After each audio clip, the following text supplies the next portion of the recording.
জানালা রোদে জঙ্গল ইয়েন গেলাই ওই অনর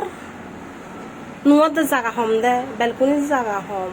তো চাদর লাগাই তো তারপরও চাদর ন লাগাই শত্রু সমত করলে ঘর হইতে না পারি হাতার লাগে তারপরও আর আড়িয়ে দেয় করছি আড়িয়ে তাহলে তো অনেক ঘুরতে তেমদেরই আর কিছু হইবার নাই।